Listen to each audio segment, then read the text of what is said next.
We on Fire Sports Podcast, The Spot, season number 4, episode number 38. Yes, 38 special, man. 38 special. First and foremost, man, I hope you guys have had a great week. Hope you guys have taken a look at everything across the sporting landscape.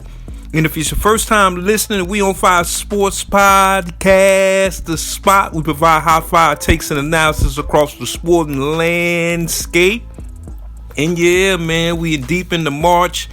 We got the NCAA tournament in full bloom. As this weekend, we'll know who will get down to San Antonio for the Final Four. There's been some epic games across the NCAA tournament. So you know we're going to get into that, man. It was a great game last night between Texas Tech and Arkansas. Definitely going to get into that. You know, Duke handling their business. We're going to get into that.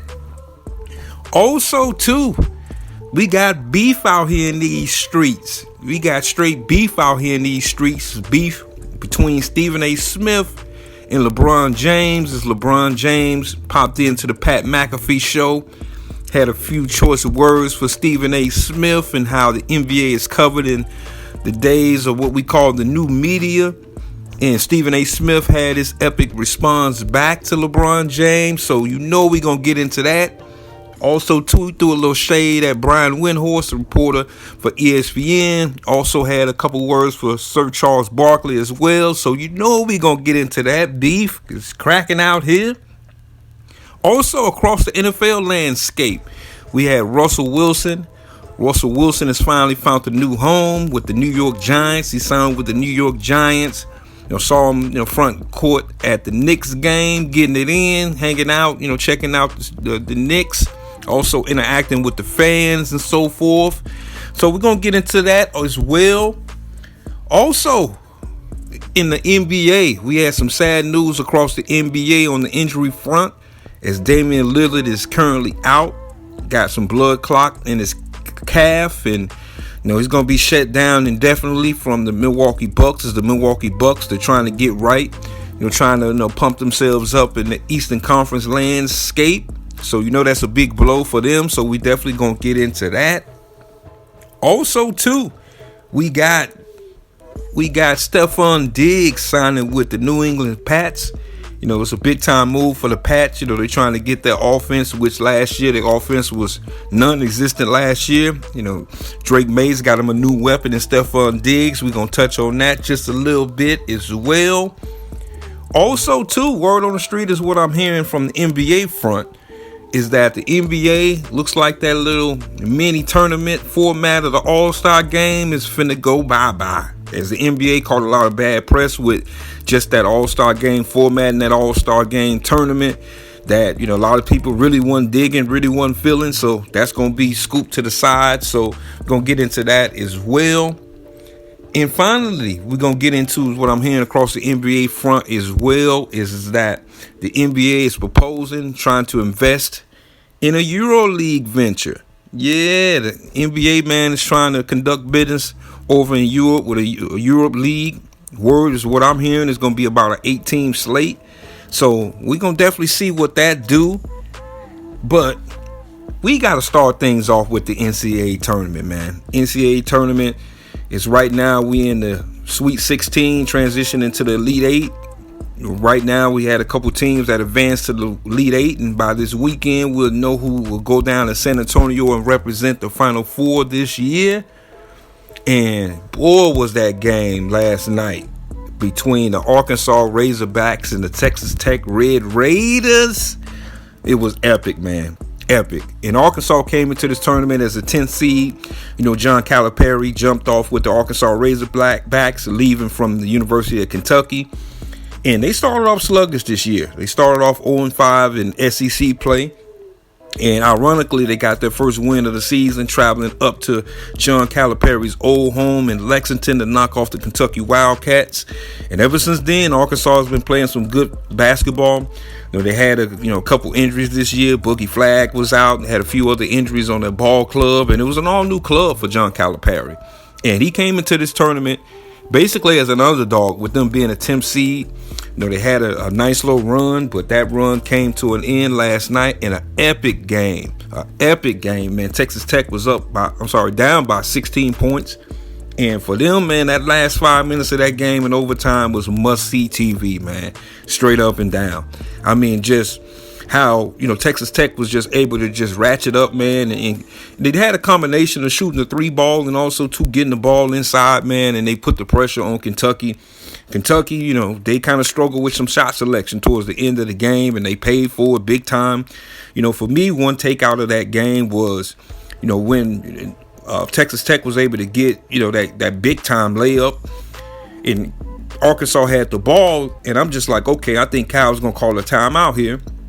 But he kept the ball in DJ Wagner's hands, and DJ Wagner came up just short. And so the University of Arkansas, man, this season is over. There was some criticism of Cal, man. This guy was 37-0, man, when having a 6+ point lead at halftime. And, a lot of people have just been kicking game and, just how this season just has been for the University of Arkansas and John Calipari. I believe it's been a success, based on the fact that he brought in literally a whole new ball club, brought in DJ Wagner from the University of Kentucky last year, brought him into this team, and it was just a whole new team, man, and just the fan base down in Fayetteville, is just huge, man. And, I have, family from the state of Arkansas. I've been to Fayetteville numerous of times, and so I just know just the swag of that fan base. They got big time money down there, man, with the Tyson family, Tyson Chicken, Tyson family, Walmart family. So they got big bread, man, down in Arkansas, man, if you didn't know. And so I think that the Razorbacks, I think they'll be able to bounce back next season. I think the SEC is going to be on one again next season, as they got 14 teams into the tournament. This year, I believe they got 7 teams into the Sweet 16. And so we'll see what it do. Also, we had Florida knock off Maryland, man. Maryland was, coming off that big time win, man, last second win against Colorado State, which was an epic game I got a chance to check out as well. But Florida, man, a lot of people pick Florida to win the national championship this year. I can't argue with that. I mean, they're playing some outstanding basketball, well-balanced basketball, being able to shoot the ball, playing, pretty decent defense. And they was able to shut down Maryland, man, as they move on into the Elite Eight. And they will take on Texas Tech for a chance to go to the Final Four tomorrow. And that's going to be an epic game. I can't wait to watch that one, man. That one's finna go down, like I said, man. The winner of that game, advance on to the Final Four down in San Antonio. Another matchup, man, I was keeping my eyes on, man, just kind of switching back and forth between that Arkansas and Texas Tech game, was Duke knocking off the University of Arizona. Man, that was a big-time game. And that was a game between, two guys. One guy's just a straight-up veteran, man, and Caleb Love. Caleb Love, transferred from the University of North Carolina and went out to Arizona. And, boy, he tried his best. He tried his best, man, to knock off Duke. Played some big-time ball, man, but Cooper Flagg is that guy. Cooper Flagg, man, just, phenomenal freshman, man, for the Duke Blue Devils. And he showed himself last night. He's been playing good ball pretty much all year. He was nicked up coming into the tournament a little bit. But, man, he showed that he was a superstar last night, man, from scoring the basketball, being patient with the basketball, not forcing shots. Also, passing the basketball at a high clip. I mean, this guy was phenomenal, man. And Duke, they're looking real good. A lot of people picked Duke to win the national championship this year. For me, I put it out there. I got the Houston Cougars winning the national championship, but it's up for grabs in this thing, man. It's straight up for grabs in this thing, man. And on the other side, conversely, we had the University of Alabama knock off BYU, man. Alabama hitting and breaking an NCAA record for the most threes in a tournament game. And this is a team that has had high-power offense all season long. I think the only caveat for me for Alabama was that the defense was a little bit shaky. But from the offensive end, this team is, to me, the best offensive team in college basketball. And they showed it last night, knocking off BYU, putting up the buck 13. And like I said, breaking the tournament record. I believe it was 23 threes they hit in that game. And so they rolling. So they'll take on Duke, man, in the regional final, man, to go down to San Antonio. That game will be played tomorrow. I can't wait for that one, man. And so the tournament is just definitely jumping off as we have some epic matchups tonight, as well. We got that, SEC battleground game between the University of Kentucky and Tennessee. That's jumping off tonight. Also, too, a little bit later on, we got the Houston Cougars taking on the Purdue Boilermakers representing the Big Ten. Shout out to Big Ten Country. Also, another team from Big Ten Country, man, is the University of Michigan. They're taking on Auburn. Auburn, they was the number one team in the country for several weeks this year, playing in the toughest conference, obviously, in the country, in the SEC. That's going to be an epic matchup, man, as, Auburn comes in with that number one seed. Also, too, we got another Big Ten team, man, which is the Michigan State Spartans. It's Tom Izzo's trying to get his team back into the Elite Eight again. Ironically, the Big Ten has not won a national championship in 25 years. 25 years. This is one of the best conferences in college basketball, but for them to not win a national championship in 25 years is mind-boggling. Tom Izzo, with the Flintstones, in the year 2000 was the last team to win a national championship out the Big Ten. Shout out to Team Cleaves and that ball club, Morris Peterson. And so we'll see if they can inch a step closer with Ole Miss. Ole Miss obviously representing the SEC. They had a nice little year, but they're playing in the toughest conference in the country. So they'll lock horns a little bit later on tonight. So I can't wait for that. And as I mentioned, man, the tournament, man, is epic. It's some of the best time of the year. Can't forget about the ladies' side as well, as the ladies is jumping off. It's kind of a little bit of a cloud over the women's version of the NCAA tournament with Juju Watkins, suffering an ACL injury and being out, for the rest of the tournament. So once again, shout out to her, man, and well wishes say to her. But then that's my look, man, across the tournament, man. When we come back, we're going to switch gears a little bit, man. We're going to get into a little beef out here in these streets, man. Beef between LeBron James and basically the media, Stephen A. Smith and Charles Barkley. And so we're going to get into that, man. And so I appreciate all the love and the feedback. I appreciate your ear. We on Fire Sports Podcast, The Spot.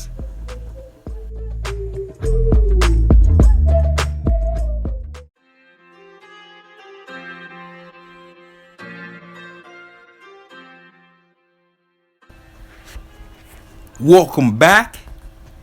And we got beef out here on these streets. Shout out to the late great Notorious Big. What's beef? Speaking of the hip hop world, there's a lot of historical beefs dating back into the lexicon of the hip hop world. We had the whole beef back in the day between NWA and Ice Cube. We had beef between Ja Rule and 50 Cent. Jay-Z and Nas had big time beef.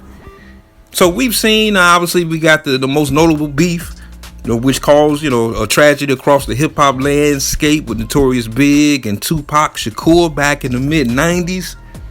So we've seen beef out here, man, before, man. But this beef that's jumping off between Stephen A. Smith and LeBron James, man, has definitely ratcheted up. Obviously it started with LeBron James approaching Stephen A. Smith during the third quarter of the Los Angeles Lakers game. And Stephen A. Smith was sitting back, chilling, enjoying some good basketball after signing that big time contract with ESPN.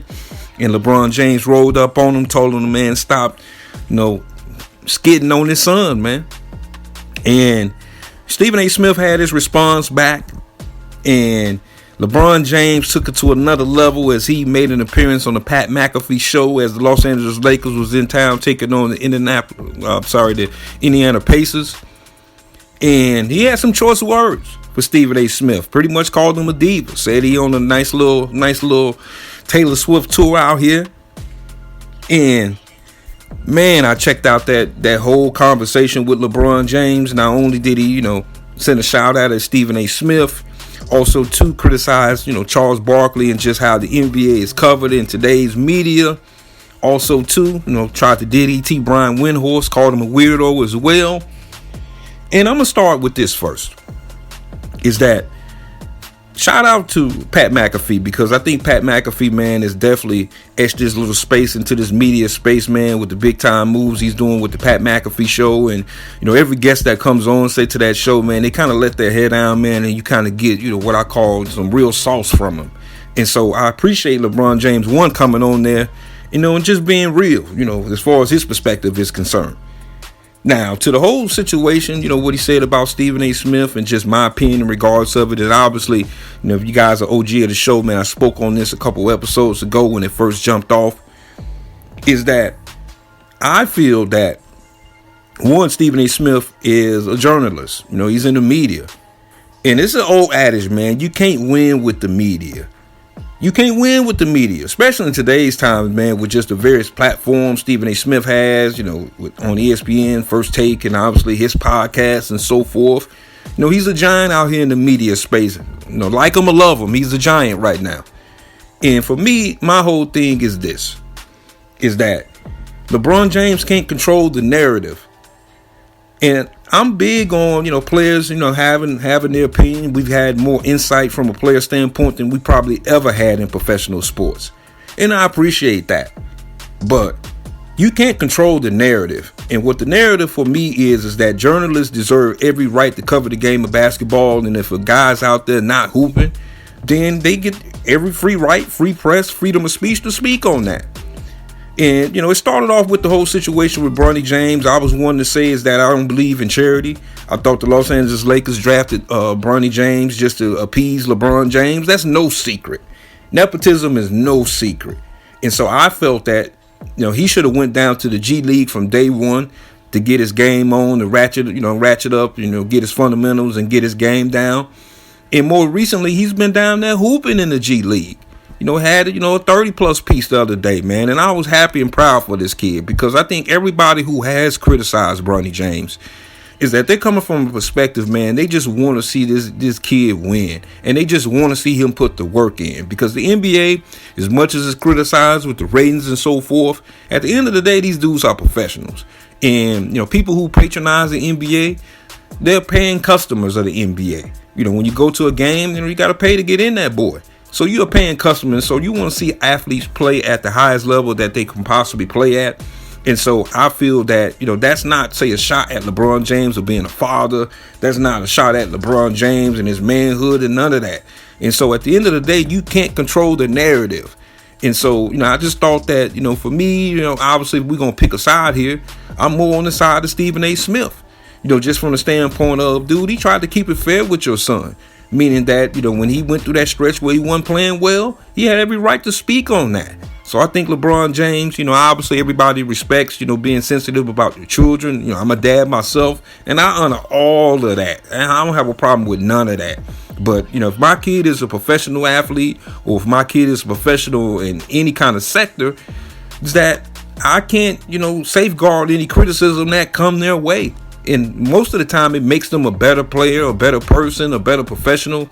And so, that's how I look at it, man. And that's my perspective on it. Now we transition to the whole situation with, his shot at the media and just how the game is covered. And I feel that for the most part, most media people want to see good basketball being played. I don't think it's a whole negative Nancy situation where people just raining down. If a dude is not hooping, dude is not hooping. And I just don't think that the players themselves, there's only a certain airspace that they can control as far as trying to control the narrative. I think Charles Barkley and his work on Inside the NBA is great. I mean, you could just look at the numerous awards that show has won. I think he's a real guy from his opinion. And the thing about, just that show and what Charles Barkley brings into the media space is realism. Because we see these shows, a lot of these shows on ESPN and just the basketball coverage on ESPN, I don't think it's good. I don't think it's good because I think it's filtered. And because, obviously ESPN is owned by Disney. It's a huge conglomerate. And so I just think that a lot of the times you don't get what I call real down hard, out the mud type of opinions. And diehard basketball fans, that's what they're looking for. Whether we agree with the opinion or not, we just wanted to come from a real space. And Charles Barkley, to me, he represents that to the fullest. And so I'm siding with Barkley on this one. And it's not, just a, no skid on LeBron James, because I think he's one of the greatest NBA players of all time. Do I think that he's the GOAT? No, I don't think he's the GOAT. I think Michael Jordan is the greatest player I've ever seen.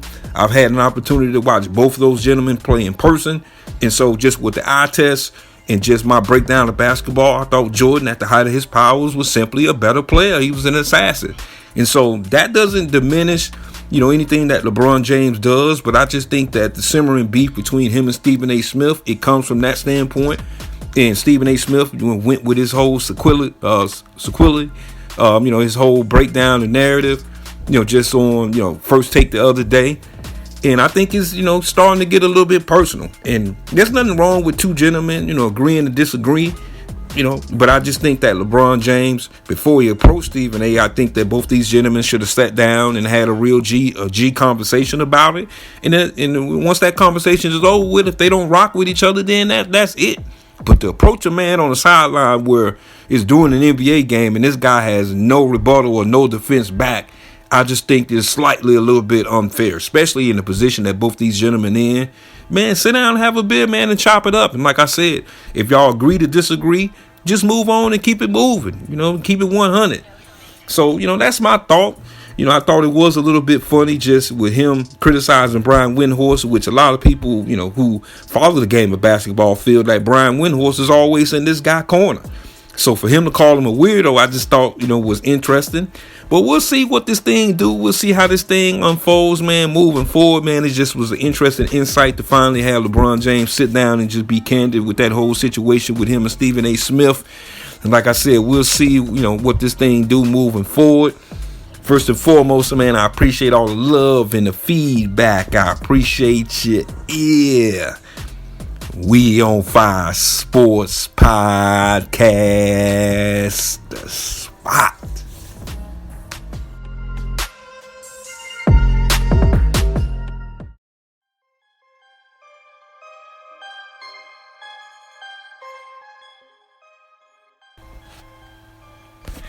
Man, before we get out of here, man, we definitely got to kick game across the National Basketball Association as we're into the final stretch of the NBA season. Most teams have now about 10 plus games left to play in the end of the regular season. And there's a lot of teams that's jockeying for position, man, in the standings, man, in the, in the seeding. And so it's going to be an epic finish, man, for me. The Western Conference is definitely like the Wild Wild West, as they say, man. So there's a lot of teams that's jockeying for position, trying to move up, move. Some teams probably gonna move down, man. And so that's gonna be an interesting look, man, as we mosey on along in the NBA season down the final stretch.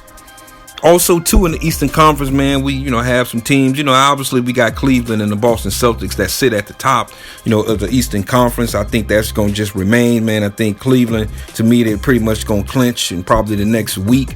Home court advantage, man, through the eastern part of the, playoffs with the number 1 seed. It's Boston sitting currently at number 2.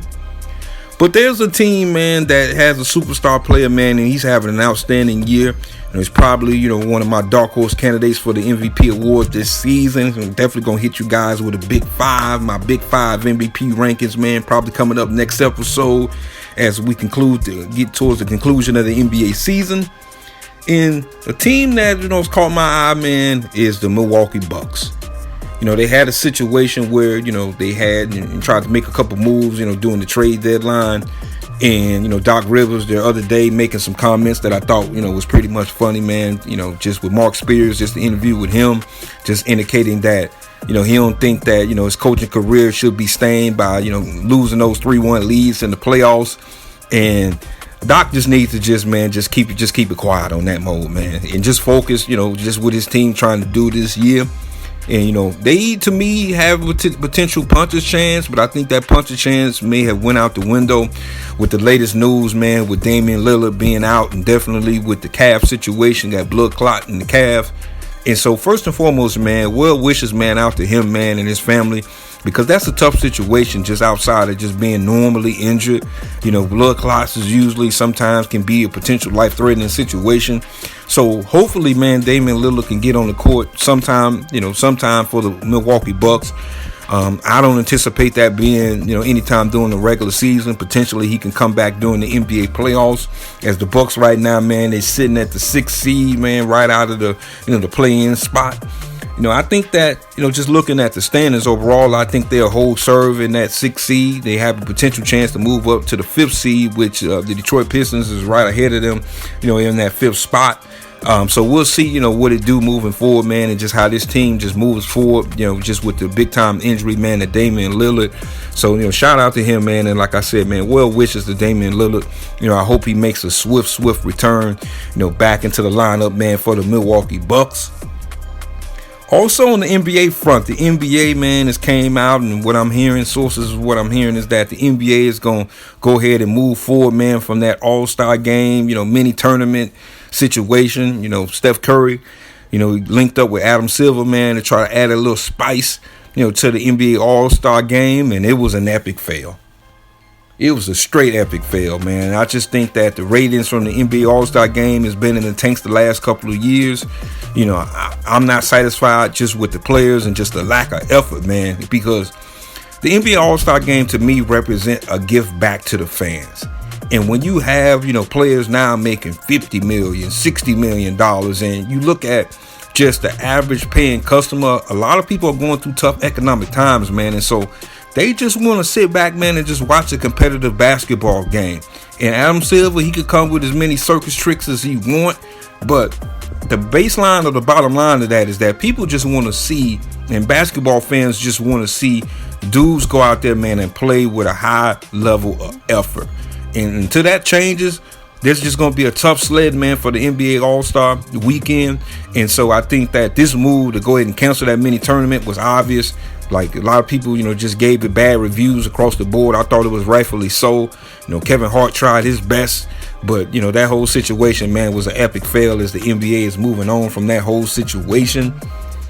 Also, man, on the NBA front as well, man, the NBA is what I'm hearing sources as well, is that the NBA is interested in starting up a EuroLeague. European basketball players in the NBA, man, right now, to me, is doing a tremendous job just across the whole league. They become some of the best players and superstar players across the whole NBA. And if you honestly take a peek into, if you came up and comprised the top 10 list of the top 10 best players in the NBA, I think honestly about 6 of them is going to be on that list. I mean, just the season that Shai Gilgeous-Alexander is having this year, I mean, I think he's the MVP of the year. This season. Also, too, you look at Nikola Jokic and just the job he's done, with the Denver Nuggets over the years. Just came back with a big-time triple-double after being out, for a few games for the Denver Nuggets. Also, too, can't forget about Luka Doncic, obviously, just his imprint on basketball as a whole, making the NBA Finals last year with the Dallas Mavericks and now, playing and moving on to the Los Angeles Lakers. And so I think that the NBA, they all about that dough. And I just think that there's an opportunity there. I think that we have the different components of the NBA with the G League and so forth. But I think that Euro League is a good idea, to be honest with you. And so the NBA is trying to formulate a plan, just to try to kind of, kick that off. And word on the street is what I'm hearing is going to be about 8 teams in that European imprint. So I think that's going to be an interesting thing, man. And we'll see if that finally comes into fruition. And finally, man, we had some news across the National Football League as former Super Bowl champion, man, Russell Wilson has signed with the New York Giants. Last season, man, he played in Pittsburgh for the Steelers.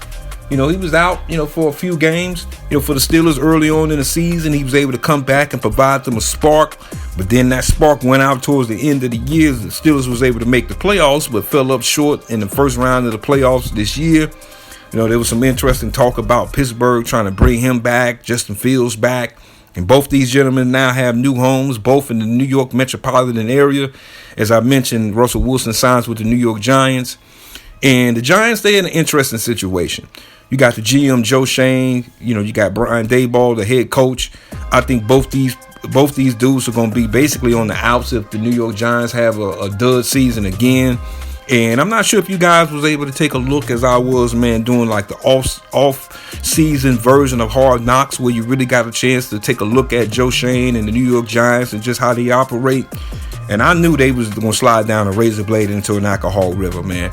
I just don't think that, Joe Schoen is the guy there to run the operation for the New York Giants.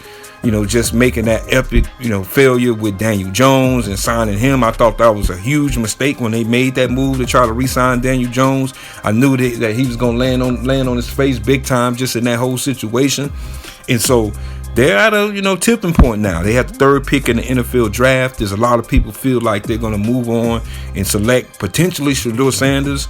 That may change, especially with them bringing in not only Russell Wilson, but also Jameis Winston, eat a W, Jameis Winston. So we'll see, man. That's going to be interesting as we get a little closer, man, to the NFL draft coming up this next month in April. I can't wait. My Bears sitting at the number 10 spot. So we'll see what my Bears do across the board. And so also too, man, I got a shout out. Speaking of Chicago sports, man, I got to shout out the Weekly Dog Sports Betting Podcast, man, East Eileen. Mr. The Mayor Taylor Street. Also, too, my man Mako, man. Definitely making guest appearances on there, man. I appreciate, all the love that they provide as well, having me on the Hardwire segments. And the Bulls. Yeah, the Chicago Bulls, man. This is a team that, made a trade from Zach LaVine, moved on from Zach LaVine. And, there's been a lot of acrimony, man, as far as the direction of the Chicago Bulls. But they've been playing some good basketball. Shout out to, Kobe White. Bruselis has had a great, rookie season so far for the Chicago Bulls. And, man, we had a good situation last night as the Bulls was able to come back and knock off the Los Angeles Lakers in Chicago. And Josh Giddey, man, with just that half-court heave, man, for game, man. That was probably the biggest moment of the Chicago Bulls season. And so definitely got to, show some love, man. And also, too, man, and finally, we got Major League Baseball back as opening day jumped off yesterday, man. So I know a lot of fan bases is on one right now, man. And so definitely it's good to see baseball back into the fold. We'll get a little bit into that as the season progresses. But first and foremost, man, I appreciate, man, all the love. I appreciate all the feedback. Hope you guys have a great weekend, man. Let your head down, man, and enjoy what we got across the sport landscape. We'll definitely be back at you guys next week.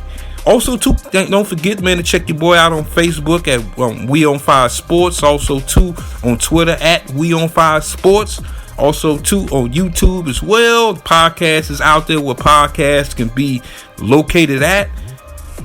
I appreciate all the love and the feedback. I appreciate you. Yeah. We On Fire Sports Podcast. The spot.